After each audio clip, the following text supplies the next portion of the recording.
14 अगस्त तो 19 तारीख को होगा इंशाल्लाह। इस बात को मद्देनजर रखते हुए जब मैं उठता हूँ तो पता चलता है आज ही है 14 अगस्त।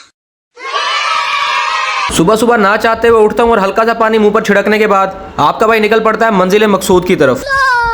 काम को शाटू लगाने के बाद मैं वापस आता हूँ और मैं शुरू कर देता हूँ आराम।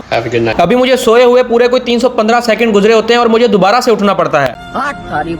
आज थी 14 अगस्त और आजादी के दिन भी आपका भाई आजाद नहीं था। तो साला ये दुख का खत्म नहीं होता बे। बस फिर क्या था, आपका भाई तैयार होता है और इन दो बशिंदों को उठाने के बाद निकल पड़ता है ऑफिस की तरफ। और जैसे मैं ऑफिस पहुंचता हूँ ऑफिस की पूरी लुक ही चेंज हुई पड़ी होती है, मतलब पहचान में नहीं आ रहा होता। और वहां जाने के बाद जो भाई आपका पहला काम करता है वो था अस्सलाम वालेकुम। मैं इनको मिलने और इनके साथ 15 से 20 मिनट स्पेंड करने के बाद इनकी भरपूर फरमाइश पर इनको एक बार फिर से मिलता हूँ। आजादी की फिजा भरपूर कायम रहे इसीलिए हमने कोई कसर नहीं छोड़ी थी मिली नगमे चलाने में। ये जो प्यारा झंडा है। इसी के साथ साथ मैं आपको मिलवा देता हूँ सलमान शाह के बेटे नुमान शाह से।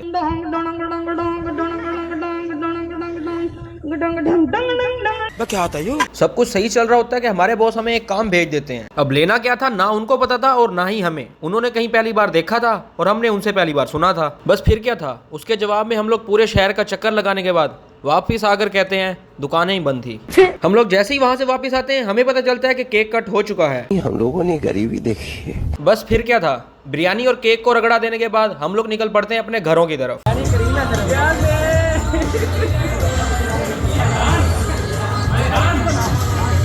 मैं अपने दोस्त को वहां से पकड़ता हूँ, उसको उतारता हूँ उसके घर और मैं निकल पड़ता हूँ अपने घर की तरफ। तो ये था हमारा आज का व्लॉग। अगर अच्छा लगा हो तो फॉलो फॉर मोर। लेकिन एक सेकंड, ये व्लॉग यहाँ पे खत्म नहीं होता, ये खत्म होता है लाचा लाचा पर। देले वारा कस के मौज कमर कर चला चला चला चला कमर करे ला चला चला ला चला चला चला।